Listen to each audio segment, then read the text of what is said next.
everybody, Ramis Fakori here at the IRA Club, and I do have a great and exciting new alternative investment experts here, Chris and Josh.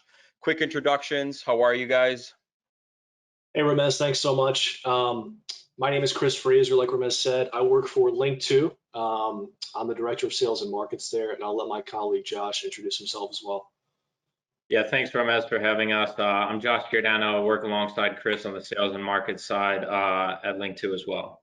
A lot of our investors don't have self-directed IRA accounts, and they're really surprised when they can take those funds and have a full suite of options available to them. I would really encourage anyone listening who doesn't have their own self-directed IRA to go ahead and open an account. No matter what you want to invest in, it's really going to offer you a lot of advantages. So let's talk a little bit about Linqto. Linqto, our slogan is private investing made simple. So how can Linqto help you? Linqto provides you exposure to the stock of pre-IPO companies. So these are typically mid to late stage private companies. You can see a few of the offerings we've had on our platform here. We'll talk more about some of the others later when we take a look at our website. Linqto does this in a way that is quick, easy, and simple. And there's really no other firm in our space that offers the same value proposition right now. Now, you would ask yourself first, why do I want exposure to the stock of private companies? And I think a natural place to start is the idea of getting an earlier entry point to companies. This graph here is really central, I think, to the value proposition of investing in the private markets. If you look on the left-hand side of the graph, you'll see more legacy companies, legacy tech companies. On the right-hand side of the graph, you'll see slightly more current companies. The blue bars represent the value created for shareholders of these companies in the private markets, and the purple bars represent the value created in the public markets, right? Now, if you look at the left-hand side, you'll see that the returns for these legacy companies when they were private were very solid, right? They're great returns. But most of these companies actually drove equal or greater returns once they went public, right? Companies used to go public earlier in their life cycle, and that's really what this boils down to. Even as recently as the year 2000, the median age for a tech company going public was 4 to 5 years old. Compare that to 2018, and the median age for a tech company going public is 12 years old, right? So if you look at the right-hand side of this chart, you'll see the more recent companies, and you can see just the outrageous returns in the private markets compared to the slightly more muted returns in the public markets, right? When these companies are reaching their growth phase, they're still private. And so as an investor, it makes it that much more important that you get that earlier entry point to these companies so that when they're going through that growth phase, you have the exposure, and you don't gain the exposure after the company goes public. So you ask yourself, why do I want exposure to private companies, earlier entry points? Another reason is superior returns. If you look in the past, the blue line here represents public equity market returns, which obviously we've been on a massive bull market for a long time now, and those returns have been solid.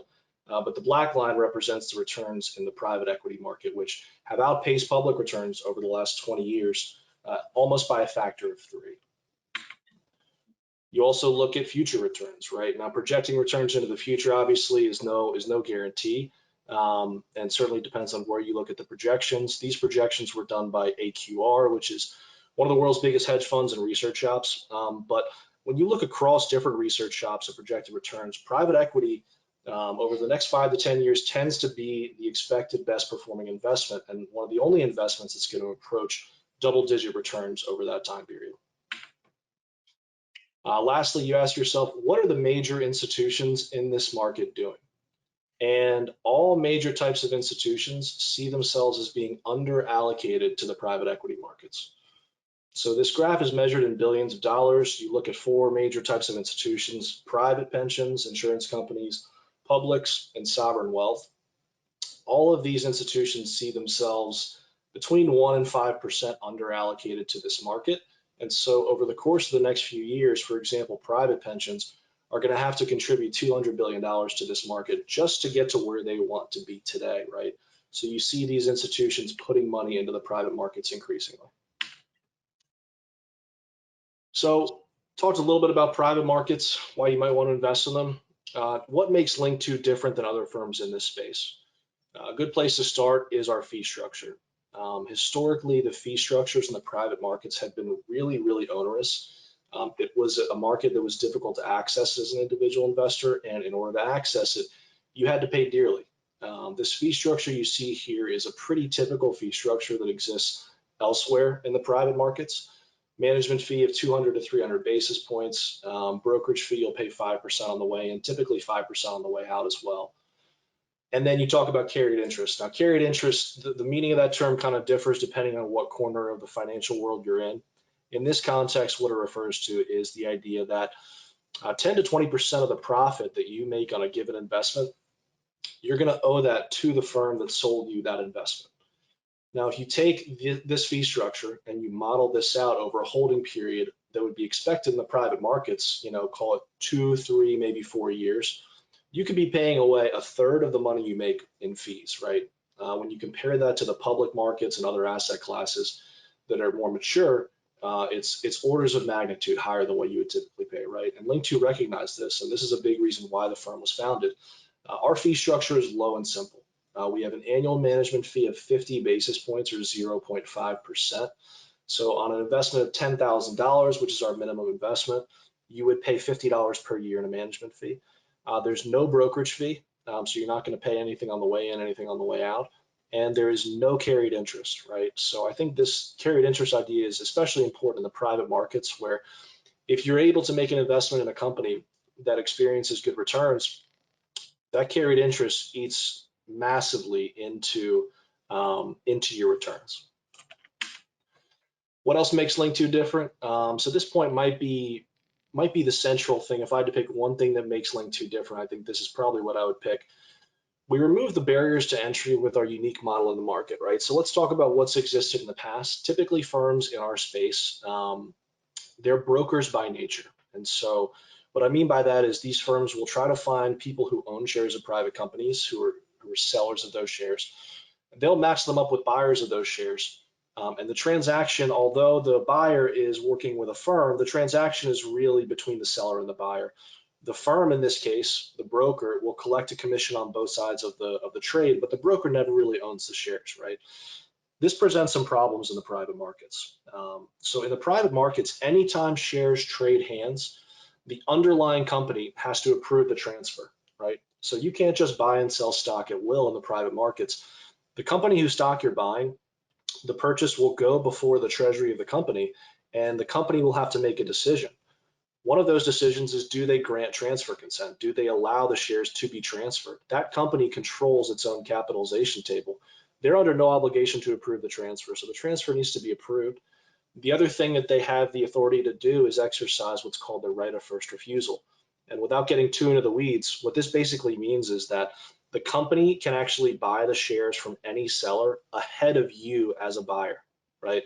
So if I want to buy shares and Josh is the company in question, if Josh thinks that the price is low enough or is undervaluing the company, Josh as the company could actually buy those shares ahead of me every time. The process of getting those approvals takes months to complete. As an individual without any connections to the company, it's a tenuous process. In no way is it guaranteed to go your way. And so when you buy shares from other platforms who are brokers by nature, which is every other platform in the space right now except for us, what's going to happen is you're not actually buying the shares. That money is going into an escrow account, and then the company tries to push that deal through, right? We have a lot of investors who come our way because they've been through that process. They've put $50,000 or $100,000 into a private investment only for the deal to fall through 2 or 3 months later. And not only did that person lose out on 2 or 3 months worth of returns, but they also thought they had an investment in a company that they had researched and felt really strongly about. And it turns out they don't have that investment and they might not get a chance to buy it again, right? So that's a painful process. What does Linqto do that's different? It's really simple. We take our own capital, we go out and buy shares of any investment before it's featured on our platform. So we are putting our own capital up and saying we believe in this company enough that we're actually going to acquire these shares before we make them available to our investors. So any company you see on Linqto, we've already bought the shares. There's a number of advantages to doing this, right? All of our investments are guaranteed to close. And that might be the most powerful one, is if you see an investment available on Linqto, there's no question about the deal going through because the company's already approved the transfer to Linqto. So all of our deals are guaranteed to close. It allows us to close much faster. I mentioned that right of first refusal process, for that to take 2 or 3 months is pretty standard. At Linqto, you can fully complete an order in a day. You can fully complete an order in a few minutes or an hour if you're an existing customer. And then the technology allows us to guarantee that closing and to make sure that the transaction goes through quickly. Finally, what makes Linqto different in this market? I mentioned that it's been hard to access in the past. It was typically for very high net worth individuals and institutions. To find a platform with a $250,000 minimum investment is not rare. Again, we're taking the opposite perspective. We want to focus on the individual investors out there. So $10,000 is the minimum investment across all of our investments. If you come to our platform with $50,000, you can spread that amongst 5 mid to late stage private companies. And that way you can attempt to index this market and not have to put all of your eggs into one basket, and really get that return spectrum that you're looking for. So how have our investments performed so far? Linqto is a fairly young company. We've been offering private shares to customers for almost 2 years now. I think it's about 20 months right now. In that period of time, we've had 26 companies we've invested in. 9 of those companies have either already exited into the public markets or their exit is pending. You can see 8 of them here. The 9th, the terms are still being negotiated with the company. But amongst those 8 exits, the average return is a 4x return, and the average holding period is a 9-month holding period. So how can you get started? I'll go through a brief demonstration here in a minute, but just to give you a sense, you can visit our website or our app. Both really have tremendous functionality. You might have noticed these pictures of the phone during this presentation. A lot of our investors do like to use our app. Go ahead and make your first investment straight away. Josh and my team will walk you through the accreditation process. We'll work with Ramez and his colleagues at IRA Club to quickly and seamlessly fund that order. And then the order will be complete. And at that point, future investments will be quick and easy. So how are you going to go through the process of investing with Linqto? Well, first of all, you're going to sign up. You would go ahead and create your account here.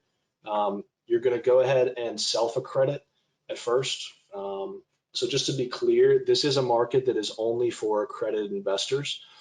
So let's go ahead and take a look at our available investments here on the products page. These are the companies we currently have available for investment. Just to give you a better view, I'm going to go ahead and sign into my account here. When you do sign in and you've self-accredited, you'll have access to a bit more information on these companies, which in the private markets where information is hard to come by is a pretty valuable thing. So we look at these products. You'll notice the prices here. That's the price per share of each offering, and there's more valuation details you can find, which I'll show you in a second, just to give some, just to give a sense of the levels at which these are being bought and sold. You notice some of these are fully subscribed. What that's saying is that the amount of shares that Linqto has bought in these companies has been sold through, and we don't currently have any more. For a number of these offerings, we'll continue to buy shares from sellers in the market and then make those available on the platform. So let's take a look at attapar here. Attapar is actually the newest company we've added to the platform. You can see below there the developer of a wealth management platform. There's some news about the company below. 2 things I want to focus on up here. First is the investment summary. Investment summaries are things we're pretty proud of. I mentioned in the private markets, information can be hard to come by. You're never going to receive as much information about the company in the private markets as you would in the public, and that's something to certainly be aware of. What Linqto tries to do to rectify this is we have information rights that a lot of other market participants don't have because, as I mentioned earlier, we've already bought shares in all these companies. We're already on the capitalization table of these companies. We're privy to other information about the company. We also, as participants in this market, see a lot of trades and see a lot of information about these companies. We take that information, we put them into these documents, right? So these documents are going to tell you the basics of the company, some background information, how many customers do they have, what's the size of their market, what do they do, how do they make money, all those sorts of things, right? One of the focal points I'll just highlight down here is the valuation and fundraising information. So this is going to tell you Linqto's current price. How does that stack up versus the last fundraising round? And some more information over here. So I would definitely direct anyone to take a look at those documents to learn more about the companies. Second thing I want to focus on is placing an order. So you'll see this slider up here to buy attapar. So I just wanted to add on to Chris's presentation with a few market statistics on what's going on overall in the private markets. Overall, the private markets are in a very healthy state. There's never been more unicorns in the market today, and valuation levels really continue to grow and reach new heights quarter after quarter. So as you can see below, Q2 2021 saw the birth of 136 new unicorns globally. That's nearly 6 times the 23 unicorns that we saw a year ago in Q2 of 2020, and already higher than the 128 unicorns born in all of 20. So we're just achieving record amounts of unicorns, which is a company that is worth over $1 billion entering the market. And a lot of this is due to the funding that's going to these companies as well. So companies entered the unicorn club at an average valuation of 1.6 billion in the first 6 months of 2021. And now we're already up 33% from 1.2 billion in 2016. So valuation levels just continue to grow and grow. And we're really reaching territory that we've never seen before in the last 5 to 10 years. One thing that has certainly caused unprecedented levels of unicorns that we see today is the private funding environment. As you can see in the graphic here, funding was up 157% compared to Q2 2020, marking the biggest quarter for dollars raised in the last decade. In particular, the financial technology sector has been receiving the bulk of financial capital and venture capital money. In recent years, fintech has received a high degree of publicity with some high-profile exits in the public markets and chatter about fintech winning the competition with banks.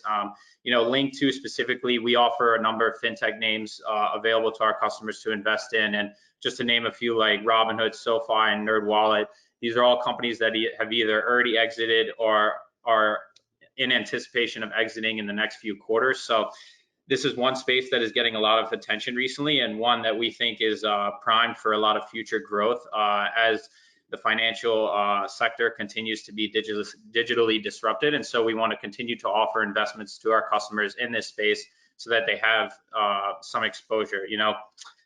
Looking at the overall banking market share percentage, the fintech revolution is still very much in the early innings, and we believe the sector represents a tremendous investment opportunity. Fintech firms are well positioned and well funded to capture this market share and continue moving finance into the digital age. As you can see here, $1 out of every $5 raised globally in Q2 was going to the fintech sector. That's just how much attention this industry continues to get as it continues to disrupt traditional and stagnant banking practices. And fintech companies globally have raised 30.9 billion in venture capital money across 1,801 deals in Q2. And this represents 22% of total funding, which is a huge percentage when you look at all of the various sectors that can be receiving venture capital money in other verticals such as healthcare, technology, consumer-facing businesses. And to move on, one trend that is, remained fairly consistent over the years is the fact that late-stage deal value continues to outpace public listing proceeds. This means that companies are waiting longer and longer to go public because they can receive just as much funding in the private markets without having to jeopardize the management's control or long-term view of the business by entering the public markets and having to report quarterly and receive public investor scrutiny, essentially. This actually makes it very critical for the average investor to start investing in the private markets because more value is being created on this side. That said, the number of public listings is on pace to set a record this year. So companies are still seeking liquidity at a very fast rate. However, the average timeline for these private companies to reach that IPO point is starting to take longer and longer as most management teams are wanting to retain more control over the company and just continue to grow consistently in the private markets before making the decision to hire a banking team to underwrite their IPO and go through the 4 to 6 month process of taking that company to the public markets to achieve some liquidity for their employees. And so, as you can see from this next graphic, just topping that off, is that overall exit activity is receiving new heights every quarter and at record levels. With such a robust environment for new unicorns and overall exit activity, the timeline for potentially achieving positive returns by investing in private equity is very favorable. as Chris mentioned earlier, on Linqto's platform, 9 of the 26 companies that we've offered on our platform have either already exited or are rapidly approaching their confirmed exit into the public markets. So the timeline for many of our investments has had a very favorable outcome for achieving returns in a timely manner. And the current environment is just very poised for being able to invest in a private company that is likely recently received private fundraising in the latest round. You're able to get in at a lower valuation than you most likely wouldn't have achieved in the public markets. And luckily, with the robust exit activity that we're seeing, you have the potential of achieving a return much faster than you would otherwise. And with that, I just wanted to touch on the overall market, give you a sense of how many unicorns are entering the space, how high valuation levels currently are, the sectors that funding continues to target, such as fintech, and just give you a sense of overall exit activity to see that these companies are raising money at unprecedented levels, and then they're also using this money to then enter the public markets or be acquired by some other company. So the timeline is very quick right now, and the market remains very healthy overall from our perspective. Thank you, gentlemen, again. Thanks so much, Ramez. Thanks to everyone who listened in today. The information contained herein is intended to help the viewer successfully navigate common IRS and Department of Labor requirements to help achieve successful results from their IRA. The information is not intended to replace information from your legal counsel or income tax professional. IRA Club does not offer or sell any investment. All investments have risk.